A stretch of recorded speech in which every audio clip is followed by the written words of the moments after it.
Hey there. Well, this is part two of my presentation on Jordan Peterson.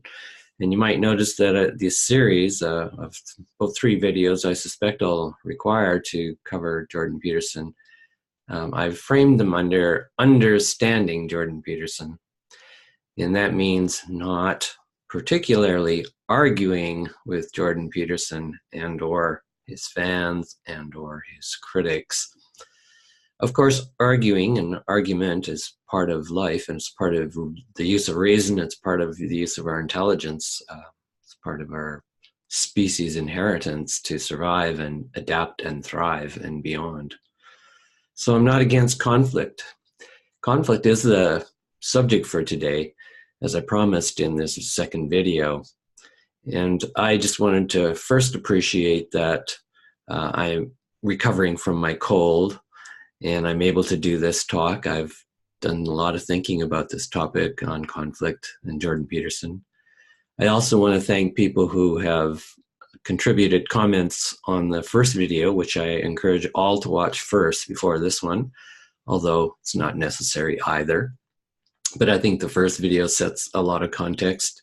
So that's just my part one talk available, and I'll put a link below here. And I also want to comment on, just before I start into the content of this video, comment on a comment that came in regard to, well, Dr. Fisher, why don't you just sort of come out and be unafraid to say what you feel and think about Jordan Peterson, and like just name it, just get it down. And I thought, yeah, you know, I can see why you might want me to do that, or someone might want me to do that. And I also began to realize, as I've looked at the whole YouTube channel thing, which I'm brand new to, just a couple months now doing my own YouTube channel, began to realize how the structuring of intellectual argument / debate has really taken over as a kind of huge marketplace of entertainment, information, and who knows what else it's actually doing, but it markets well. So you'll see in these various big intellectuals, so-and-so against so-and-so, and so-and-so destroys so-and-so, and you know, watch these exciting interviews and clashes of the great minds and persons of the 21st century. Well, that's all part of what I would call, you know, the argument culture, which is not my term, but it's Deborah Tannen's term. And her subtitle is Moving from Debate to Dialogue. So I'm responding to one of my critics on the part one, who wanted me to, you know, just get in there and be antagonistic, polemic, and make my great statement of, I guess, destruction or commitment of ultimate claim about Jordan Peterson and his work. Well, I'm not going to probably do that ever unless I feel it necessary. I'm interested in understanding, as I said. So that tells you a bit about me. If I come to those really strong opinions or views, I will, but I'm actually interested in these videos as teaching videos for some of my students and just for any viewers. So again, thanks for viewers for tuning in. There was a lot of people, more than on my other videos, so that was cool to see. And one of the other critiques that came in, I want to quickly comment on, was, Dr. Fisher, why don't you, you know, try to show that Jordan Peterson's facts aren't correct? Like, just show us, you know, because you're like most critics, more or less, of Jordan Peterson, is you don't challenge and or you don't really deal with his facts and or show how his facts are not true. And that's really what this person was after. And I see that a lot in defenses of people's heroes, people's who they follow and love and care about and have gained lots about. They, you know, if a critic comes along, it's like, if they're not, you know, challenging the facts of that person, well, as my critic said in this comment on part one, he just basically said, I guess you're just expressing your opinion, Dr. Fisher. So it's either facts or opinion. Well, I think I'm looking at evidence for all of my views in this video and the whole series.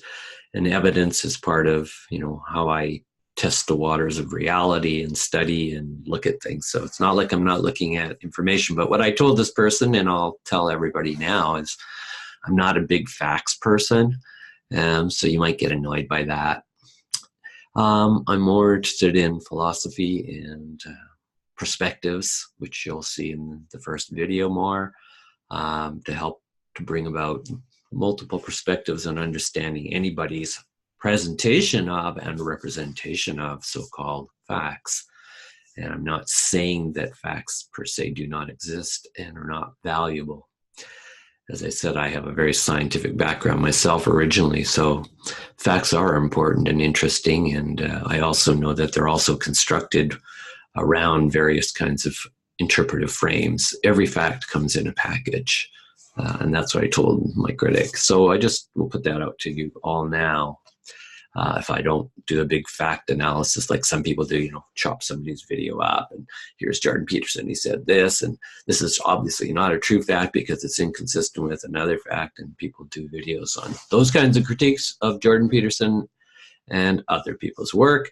And so go ahead, you can watch those if you want, if you find that useful and interesting. I'm not going to be doing those kind of work. So I'm just spinning this talk like all my videos. I just do them raw, unedited, and see where it goes. So I'm going to start off today with understanding Jordan Peterson's philosophy from an existentialist point of view. I think he is quite an existentialist philosopher, and I'm attracted to that. I like that part of philosophy, and this will lead into why conflict is the focus for today. Here's just a quote from William Barrett, one of my favorite existentialist philosophers, 20th century. He wrote, "All philosophy, indeed, all human life, is a struggle towards self-awareness." And struggle, we could put the word conflict there. All human life is a struggle, is a conflict toward self-awareness. Well, so what's the big conflict to become self-aware? Well, there's a whole lot of conflict in the world that doesn't particularly want us to be all that self-aware and would rather have us be self-loathing, self-destructive. Oh no, I mean, that's not the obvious. I mean, we'd all like to reach our self-potential, and people promote that. Societies promote it. I'm speaking again about the West where I live, in Canada and the United States and North America and so on, European world. But I think it applies to most of the world. So philosophy is really the growth and the challenge and the learning to be a critical thinker, open-minded thinker, and to challenge other people's ideas of what they think you should be as a self. And philosophy says, yeah, but my goal is to really work on myself. So I'm talking about Western philosophy particularly, which Barrett is as an existentialist. And that was one of the big drives of existentialism, is to seek this self-awareness, self-enlightenment. Of course, we've also find that in some of the spiritual and mystical traditions of self-awareness, self-enlightenment, to the point of self-transcendence, to realize that ourselves not all as important as we thought it was, and there's a much bigger reality out of there. So that's just another view beyond existentialism, what I'd call transpersonal philosophy. But in the end, my view on philosophy fits this, and I think Jordan's does as well. That is the struggle, that is the conflict. But the conflict really situates, I think, nicely in when I think of integral philosophy, really teaches that I'm trying to develop that I part of my spiritual being or my soul being, and I'm trying to develop that in some kind of balance and harmony with the we, the culture, the communal relative society that I'm also existent within, and have to negotiate how that's going to all work, and a lot of conflict. And then with the cosmos itself, the it perspective, So those three perspectives, the it, the I, and the we, that kind of triangle is a simple model of existential philosophy and creates a very interesting tension and struggle between. Jordan Peterson, being a nice existentialist himself, his rule one, you know, when I repeated this in part one, is stand up straight with your shoulders back and so on. And I kind of probably caricatured that too much in part one video. Slight apology here to all, because he really is trying to use that as a simple word for people to understand. I sort of say, well, it sounds like it's kind of very masculine, military type of courage, you know, stand up, be brave, put your shoulders up. And I was a little critical of that in itself in that video, but here really I looked at it closely. He says, confront the uncertainty of the world. So that's the kind of existentialist view, is to not just become a victim to the suffering in the world. And so here's another quote from his book, this latest book, 12 Rules for Life, An Antidote to Chaos, currently a very bestseller and is doing Jordan Peterson very well in the world. Again, very controversial for a whole lot of other people.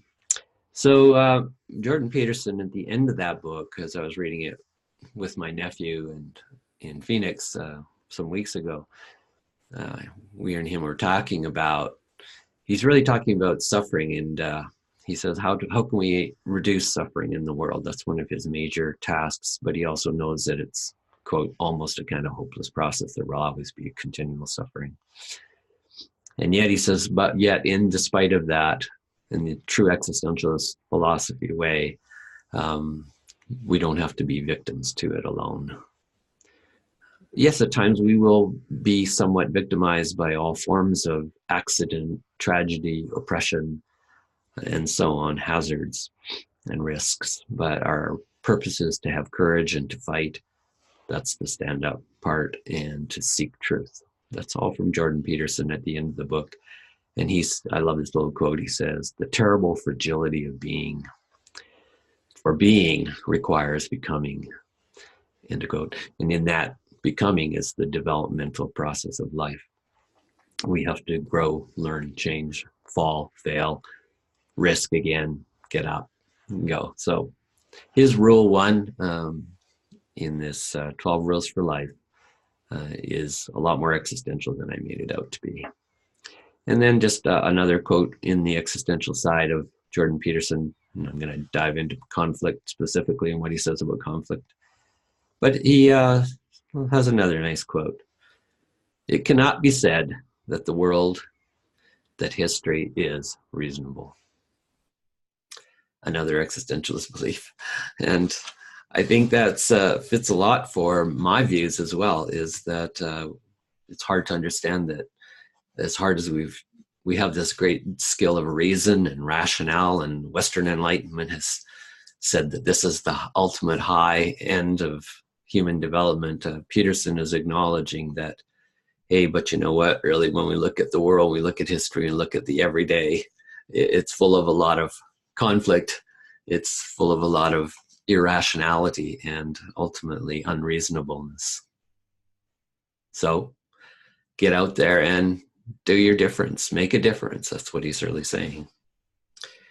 And I like this, another quote on conflict more specifically from Jordan in that book. The judgmental and uncaring broader social world will eventually mete out conflict and punishment. Be prepared.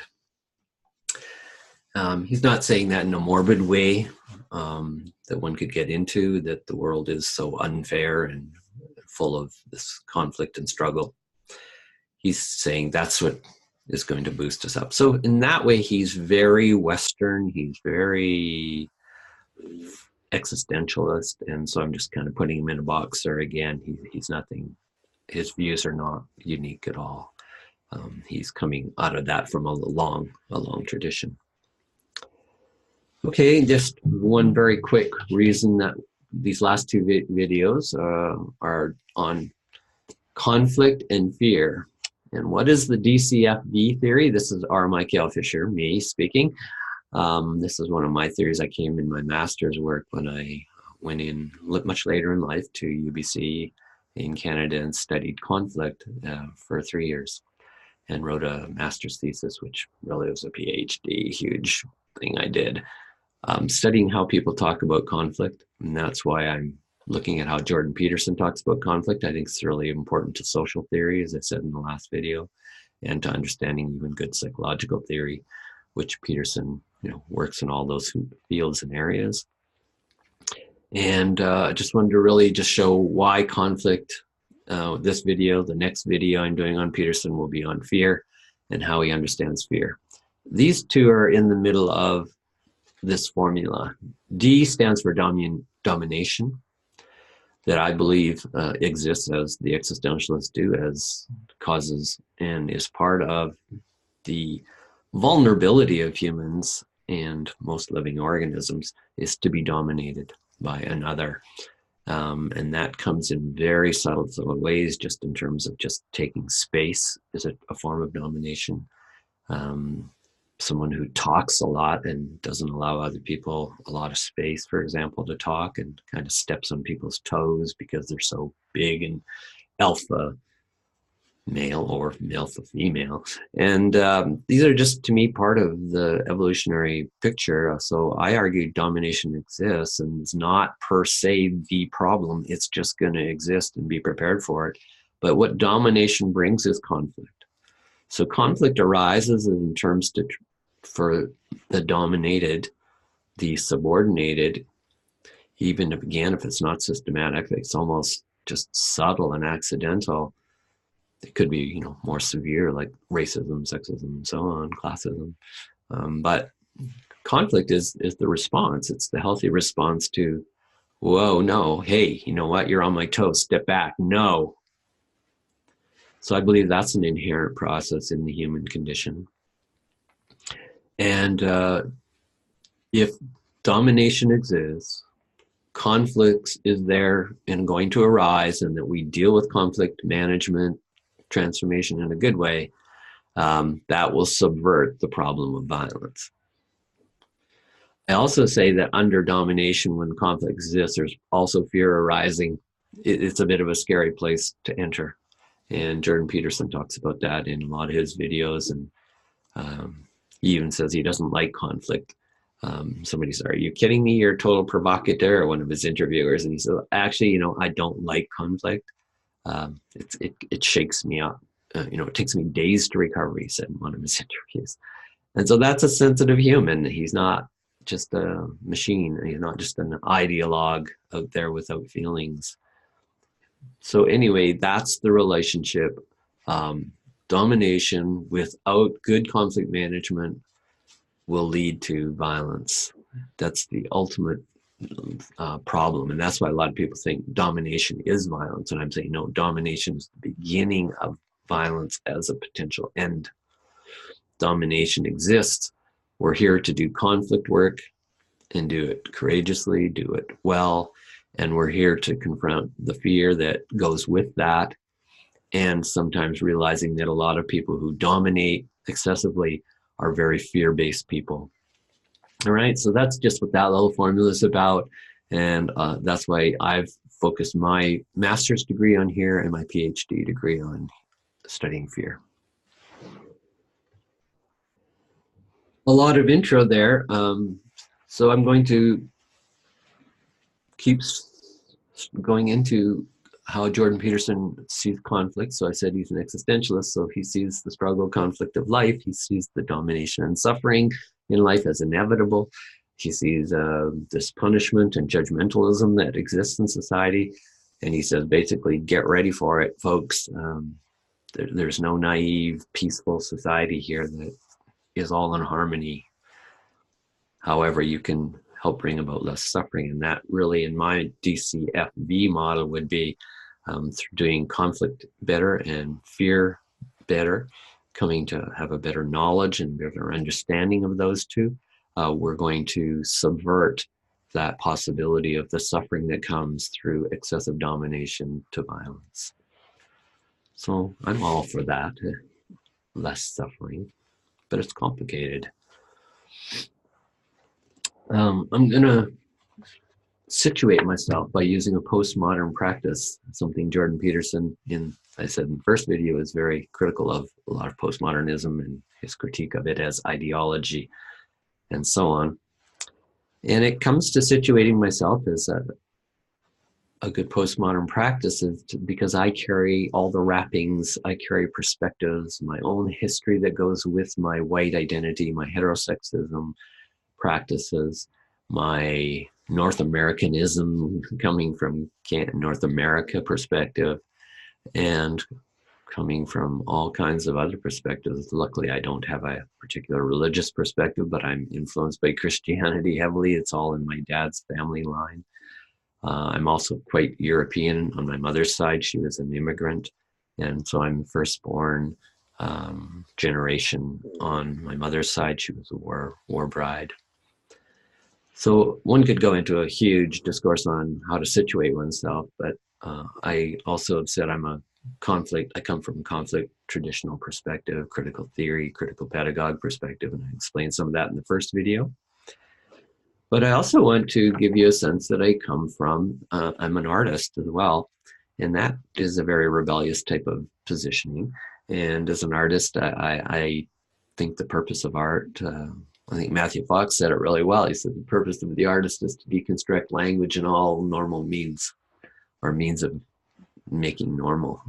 So artists don't take what's normal and what's status quo and what's the way it is and the way it was and should be.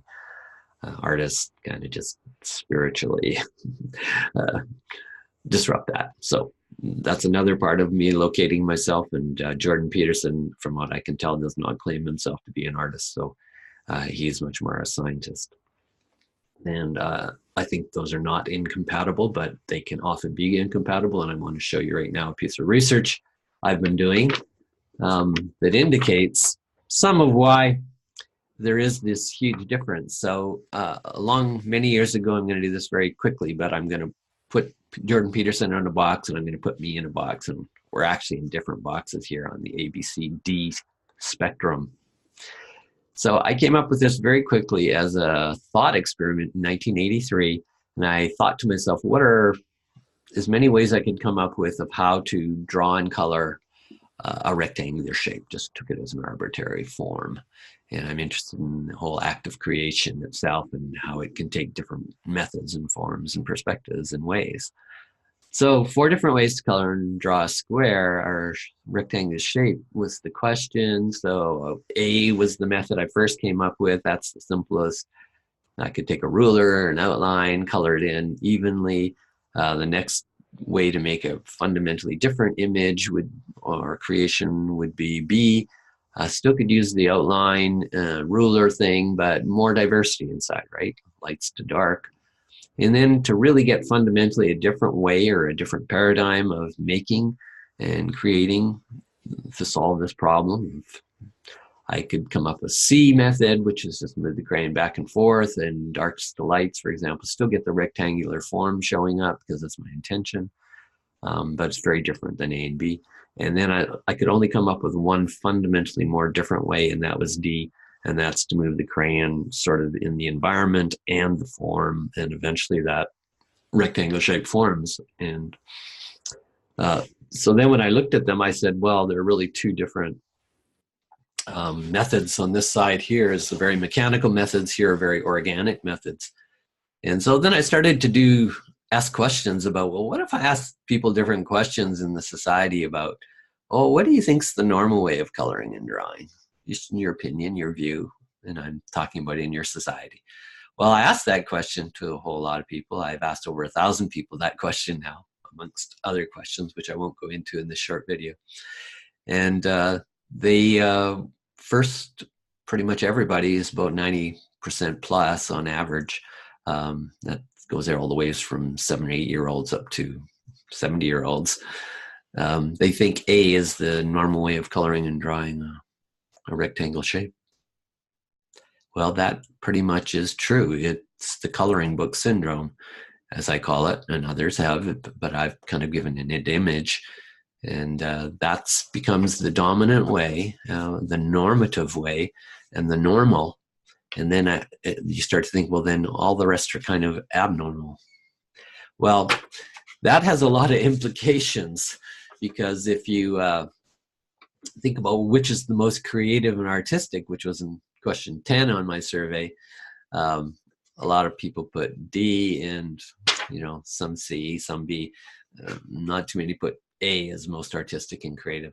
So again, the scientist and the artist sort of showing up here, being more the norm, the artist being sort of on the edge of society. And I actually put myself in a box as I'm much more a D type person. I like to approach knowledge and information in that kind of method. And the scientist and the engineers and some of the less creative parts of those worlds, of course, they have a creative part too. If you look deep under science, it's very D underneath, but starts to become in this kind of box, and it can become quite conformist and very rule-based and very don't step outside the line, the discipline of science and so on. So this kind of D model, as I argued, is where we're born. This is what we move to through education and socialization, and eventually we can move into this model and even to this very homogeneous lack of diversity model.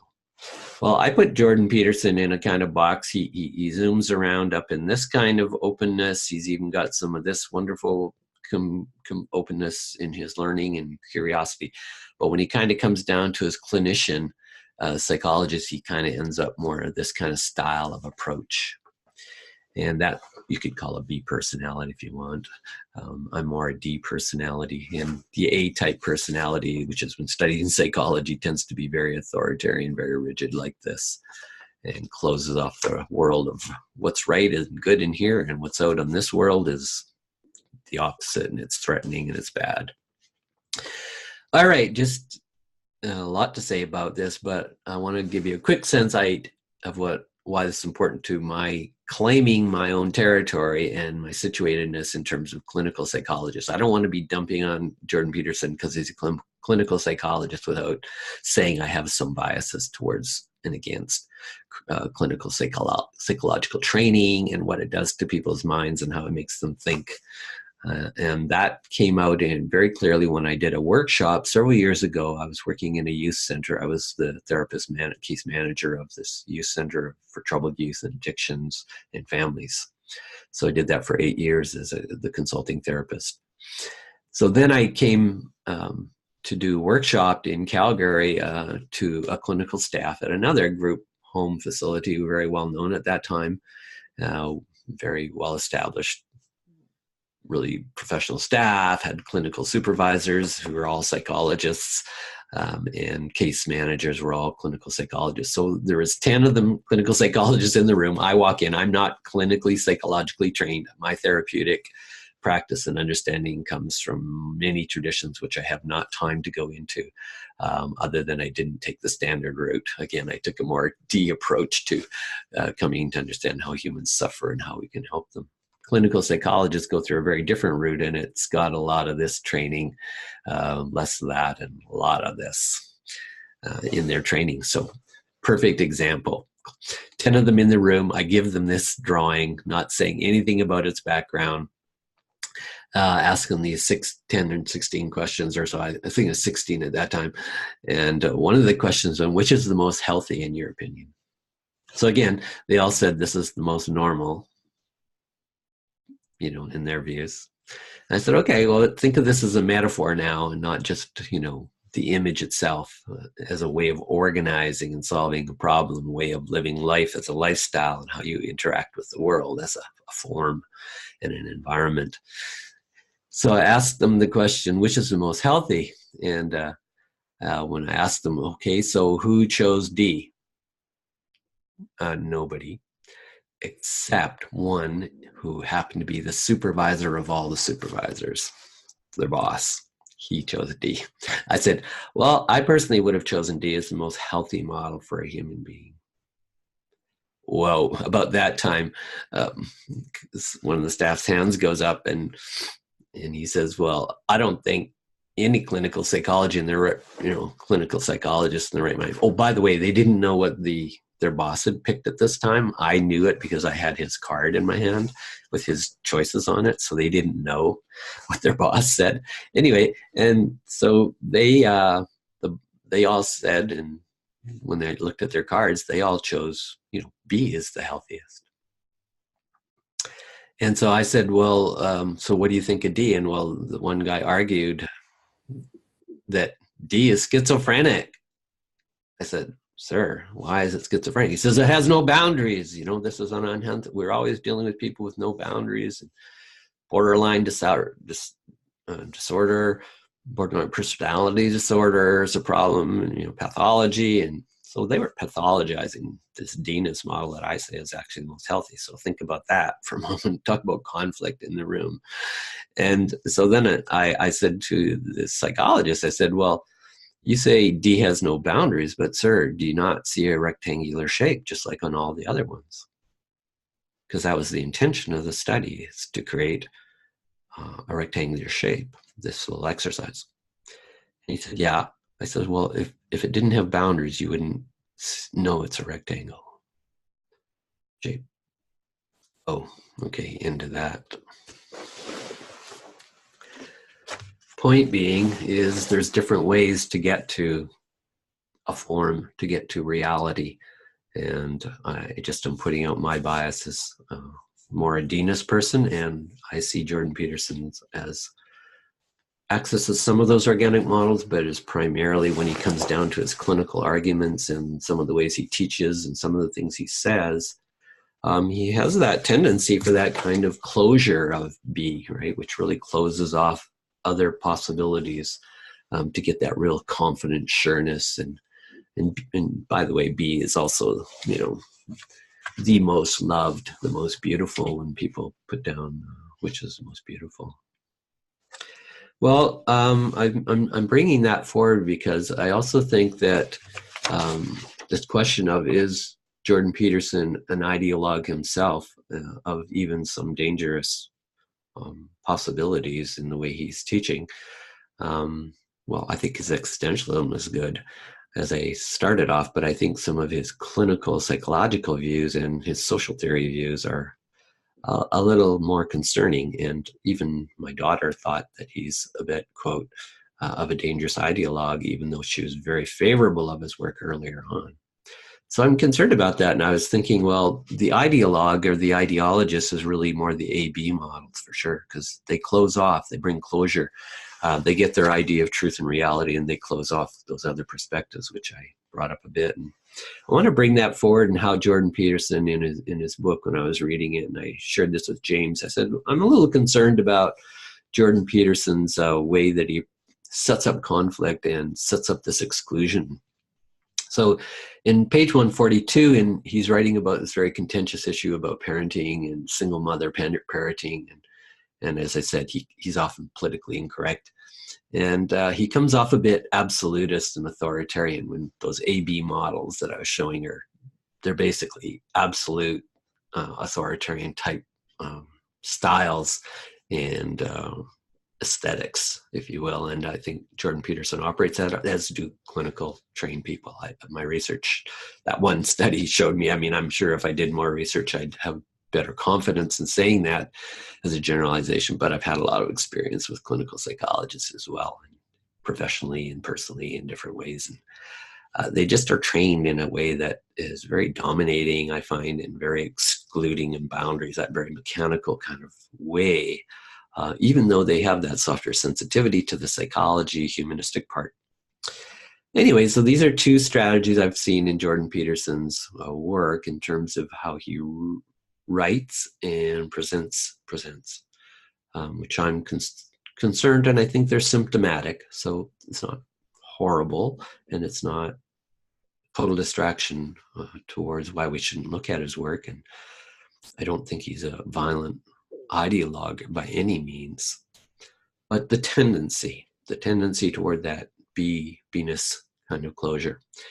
Page 142 in his book, he's talking about that contentious issue, as I say, and then sort of argues and kind of against some of the soft views and toward single moms and how we should be, much more supportive of them. And he says, well, at some level, they're sort of, they're not all the best moms either, something like that. And so here's the quote at the end of his argument of a very sensitive topic. I mean, it could have been abortion. It's almost that sensitive, but he basically then says, and well, they're not, period, end quote. So this I'm quoting, they're not, period. And then he writes the word, period, end quote. That's how he brings that closure of the box, right? The mechanical box that puts the truth in here and his view as well. And again, some partial truths. He's probably onto some partial truths for his argument. I don't totally disagree with anything he says, but I disagree with partiality of it and see that it needs more openness and connectiveness, more D-ness.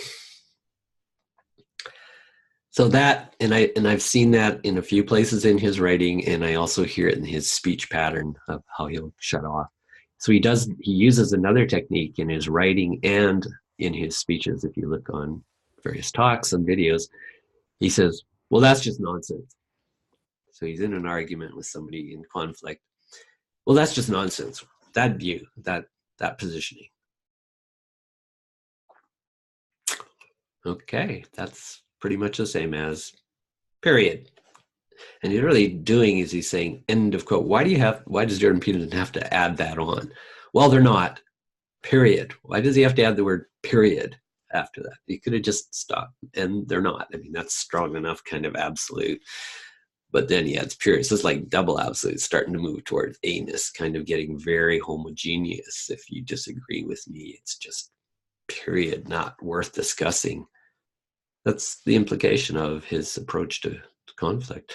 And again, the word nonsense is very similar. It's a very put down of an opponent's view, or even if it's not an opponent per se, of a piece of text that somebody else has written, or a view that's out in the public discourse. So I personally say nothing is nonsense. Everything is sensible to the people that deliver it.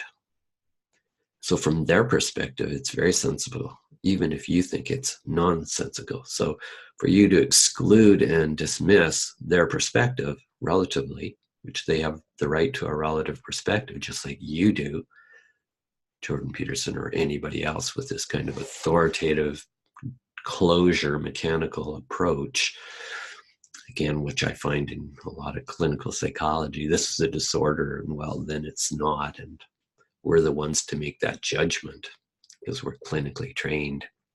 Well, because I worked with as a therapist, human beings are way more complex than clinical theory can ever align. And I think Jordan Peterson would admit that because of his existential interest and his sensitivity existentially. But when it comes down to pragmatic and practice, that's when he kind of loses it. And then in another interview, I noticed somebody wanted to raise the notion of, well, Jordan Peterson, you are, and this person was being very respectful to Jordan as well, and said, okay, well, you do have some white privilege, Jordan. And he just pops in immediately. Well, I don't, if you're going to talk about privilege and white privilege, exactly, which is touching on, is Jordan Peterson racist tendencies. Jordan Peterson, I'm quoting here, is, I won't go there. In the interview, is a bit shocked, like, what, you're that rigid not to even, I'm not saying you're a racist, I'm just saying, will you go there on white privilege, that it actually has influence in reality and social? No way he wouldn't go there. Jordan just refused. So is he an ideologue and of some dangers? Well, I think he handles conflict in many ways, is what I'll say. And I have not done an adequate study at all to see all the ways he writes about and handles conflict. And do I even know his private life? But he says something, I think, that's a pretty interesting comment regarding when he has conflict with his wife, which he admits in the book. It's around page 356 at the end. And he says, whether you want to be right or he says, you have to decide, this is kind of this existential life rules for life. You have to decide whether you want, because I'm quoting, whether you want to be right or whether you want to be or have peace with somebody. So if you want to be right, then you're trying to win. And he's sort of in favor of standing up for your rights and, you know, have a good fight. And I know he likes to win too. You can see it in him. But he also is saying, if it's somebody really important to you, you really love and care about, it could be your child, could be your wife, it could be your lover, it could be someone really close to your parents, etc. He says you have to decide, but do you also want peace? And this is where he's got this moderate, I'm putting him in a box, he's kind of a moderate, he's kind of very status quo. And of course, the clinical psychology box B is actually very norm. It's very close to the norm, right? He's not that radical in other ways, you know, as I've said in part 1 video. So he is conforming to, he actually says you should sacrifice and come to your wife after a big blow up and start the conversation off. I think I quote, "This is where I was wrong," and be admitting.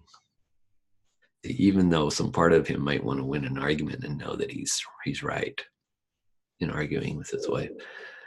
And I've had to sort of work with that in my own life, in conflict with being married 27 years. It's my 3rd marriage, and I'm married to 3 different feminists in all those marriages. So talk about having to deal with conflict, and as a male, at least situated male inside, I feel more female than male. That's part of my D-ness. But I've had to deal with these very strong women and who are versed in feminism and practicing it and want to be that, and very professional in the world, all of them.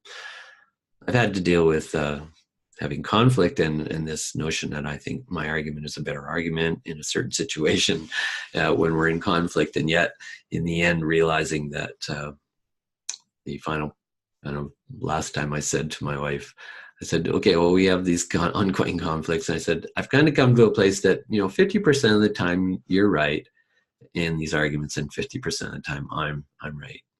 And does that make sense to you? And she said, yeah, okay, I can buy that. The kind of empirical truth shows that that's probably the case. 50%, 50% here on average. And yet at the same time, so I thought that was kind of my way of, it was good for me to come to that, even get out of my male arrogance and my thinking rational philosopher self a bit, to, come to that neutral zone, sort of 50-50. And so it seemed like that wasn't useful. And yet and then in the back of my mind, I was honest with her and I said, but I think I'm more right on the really important issues. So, and I actually still believe that to this day. Now, what she thinks is really important and what I think are really important, then we'd have another discussion and argument. So I want to talk about conflict and Jordan Peterson's view when he comes to children, because it's very important. This is the foundation of socialization and education. And I've said before in video 1 that Jordan Peterson is very critical of education, and he will continue to be and have influence, I believe, because of his large following on some aspects of how we raise children in society. So let's just very briefly touching on the surface of most of these things. He says something about this, every child should also, I'm quoting him in this book, every child should also be taught to comply gracefully with the expectations of society. So one lovely saying, this existential part of himself, we need to challenge that. We need to move for self-awareness, truth speaking, go for it, stand up for yourself. And then he says, and this is where I find his moderate conservative part comes in. Every child should, as soon as I see that, every child should, and I hear the authoritarian discourse in that. Again, I studied conflict for many years to pick up this in a discourse when somebody's talking or writing or teaching. To comply gracefully. Well, comply gracefully. What does that mean?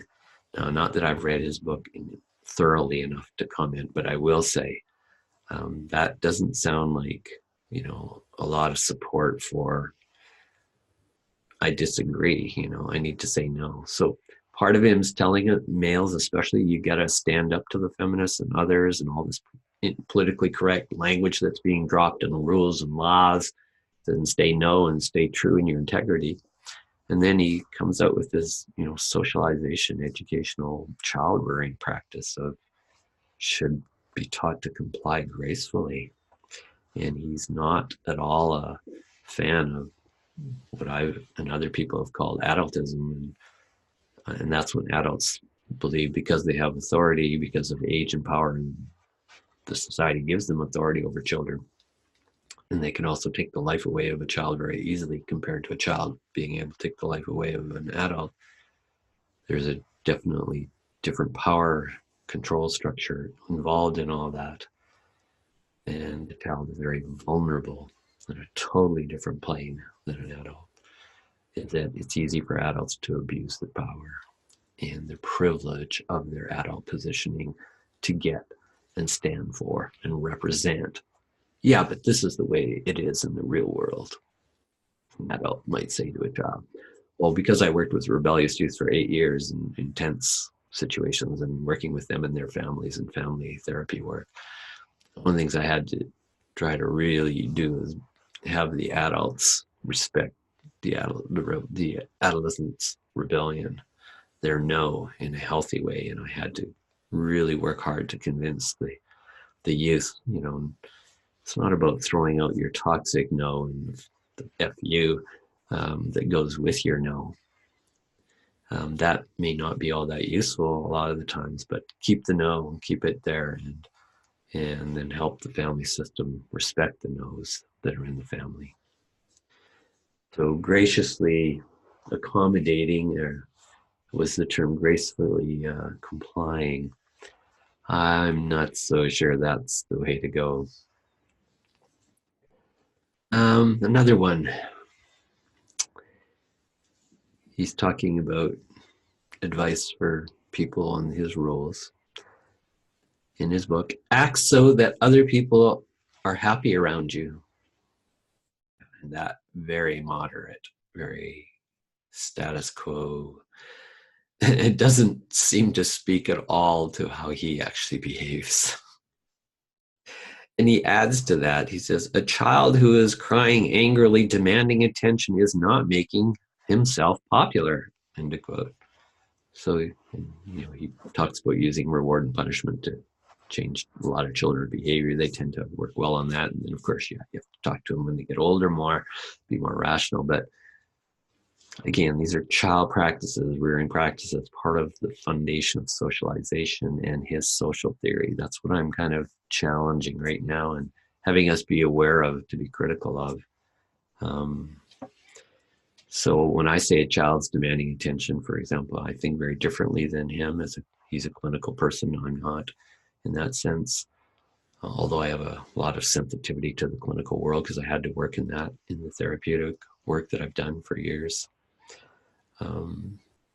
He says that when a child's demanding attention, they're not making themselves popular. So he puts the social before the individual there, right?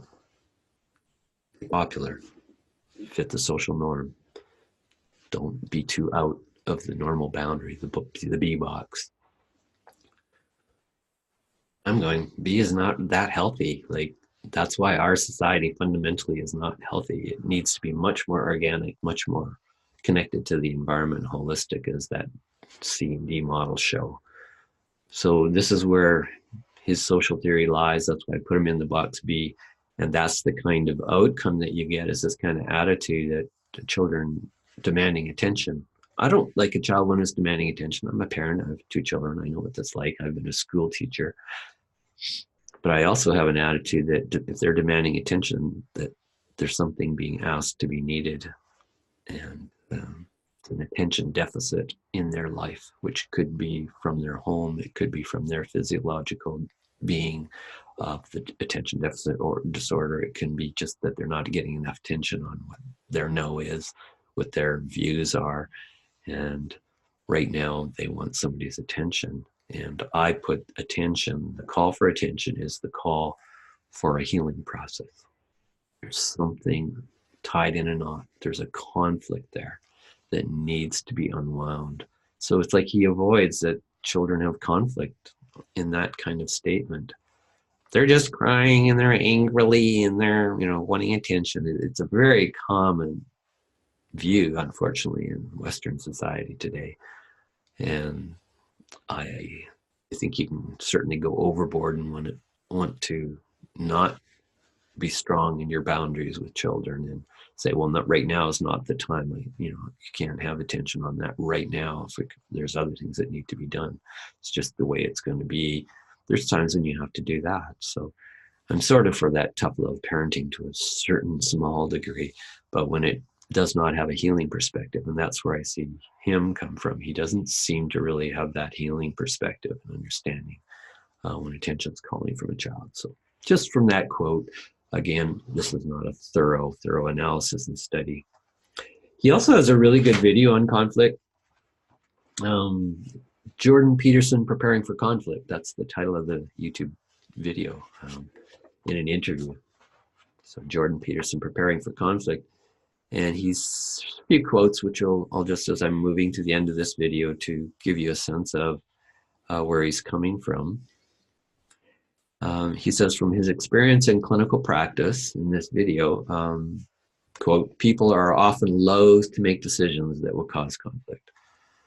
Well, Jordan, you were just telling us that you want the child to be gracefully, comply gracefully, ultimately, and obviously to try to make people happy around you and to be popular. And oh my gosh, that's hardly consistent with people, trying to get people to face into conflict as you recommend in this video. So kind of, again, some contradictions there I see around conflict. I like that he says, you have to have your arguments set up like soldiers behind you, end of quote. So times he talked about not having to win and not having to be right. Sometimes you just want to be able to, create some peace and love and less suffering in life, which I agree of. In certain ways, you have to make a decision, but then he comes and says you have to have your arguments set up like soldiers behind you. Okay, so what's that about? That sounds like trying to win, and that sounds like a lot of what I argued, as you see on the YouTube, all those videos that come on, if you do some searching on Jordan Peterson, of all these big conflicts and the big paths like world wrestling, who's against who and who's gonna, bash who with the better argument. So that's the problem with argument culture that I've mentioned earlier, and he's part. And I think Jordan Peterson's part of the argument culture. You have to have your arguments set up like soldiers behind you. Be ready for war. That's another quote from that video. Okay, well, he's not meaning be violent, but he's not very nuanced there on a really creative and subtle form of conflict and conflict management, conflict transformation. There's massive, wonderful literature on conflict transformation, for example. It's more about how can I enter a dialogue process or a, very challenging and sometimes very, very risky encounters with people in a kind of engagement that, there could be a big risk. So if you're willing to step into that, I just always say, and be willing to be knocked down, and being knocked down is not bad. I like the martial arts philosophies, and from the East particularly, how they teach about conflict is be prepared, if you want to be a master warrior, a master conflict person, be prepared to go down 1,000 times and be humble and learn from it. You're always preparing your arguments, as Jordan Peterson says, as if you have an army of soldiers behind you. In other words, being so confident, so rehearsed. So, okay, that's fine if you're a lawyer going into court. Yeah, you better do that. You're gonna, but there actually may be better ways than the court to solve conflict and arguments. And so again, a more D-ness Eastern philosophy is about both, you know, losing and winning. It's not one is better than the other. And that's a big challenge to a lot of Western thinking, to this other thinking that goes with being a clinical psychologist and their training. I'm not blaming clinical psychologists for the way they are and their attitudes, and those people in that workshop that I gave, that I spoke about earlier. It's not about blaming them. It's not about putting them down. It's about accepting, I think, some really biased approaches to, you know, how they've been trained and so on. So as I wrap up with a bit of a conclusion summary, let's see, what do I want to say? I look forward to your comments on this video, as all these ones. And it's my view, that considered view, and from the arguments I've been making, which is not part of argument culture. It's part of thinking, reasoning, intuiting, sensing, bringing all my experience and wisdom of life as best I can haul together to make a certain directive assessment, putting in a box. As I said, that's not where I'm going to leave Jordan Peterson and all clinical psychologists or people that are followers of Jordan Peterson. They're all B-type people like him. Well, there's probably a lot that are, but that doesn't make them bad, doesn't make them wrong. It's a particular style and approach, and I just want people to get more self-aware of that possibility. And there may be definitely times for those models, A, B, C, D, ness as qualities, but ultimately I would argue, and I'm distinct in a different direction from Jordan that way, of moving toward more D-ness. But I actually think in his soul, Jordan Peterson understands the importance of that D-ness model. I know he does. And it's part of why I started with his existential philosophy. But I said, when he gets to practice in the world, becomes a professor, stands in front of a class, he has to judge people. He's a clinical psychologist. He has to judge people. Are they of this disorder or that? Because they won't get insurance if you don't diagnose. So much right and wrong, in and out, exclusion. So you can see the practical part of his life pushes him in certain directions, and that can push all of us in that direction. I can be pushed in that direction sometimes too, because I have to make those, it's either this decision or this. But ultimately, how I get to that decision, just like in how I end up drawing that Form D, I want to be open as long as I can to all those continual inputs in that sort of systems of a holistic integral approach, an integral philosophy, as I've sometimes talked about. I don't think Jordan Peterson is an ideology. He has an ideology, but he's not an ideology or an ideologist, I guess I'm saying. He's not an ideologue. He's not of that total toxic variety, in my view, because he would be very much more like A, really working towards a very rigid, homogeneous ideologism, which is very oppressive. He has those tendencies because he's more in the mechanical model when he operates and makes his arguments and enters argument culture and wins and gets lots of viewers and popular. He's giving them what they want. He's also very challenging, and I don't think he's completely of that, as I said. So he's got enough C and D-ness left in him, so to speak, that he's not, in my view, a dangerous promoter of ideologism. And ideologisms just generally don't want to listen to other people's viewpoints and arguments. He has tendencies toward that, which I pointed out, his notion of adding the period. That's nonsense. Tendencies moving in that direction of that very mechanical, absolutist, authoritarian, some call patriarchal, and for good reasons. Maybe matriarchal, but it's basically domination that doesn't allow really good, healthy conflict transformation work, where we're really there to see if we can change each other. So that's my summary.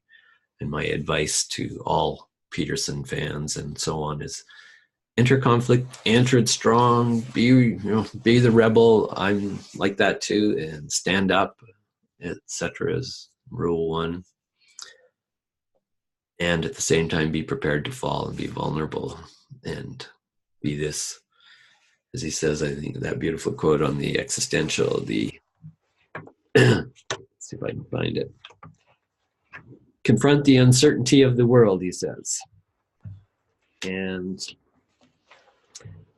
the terrible reality of fragility of being.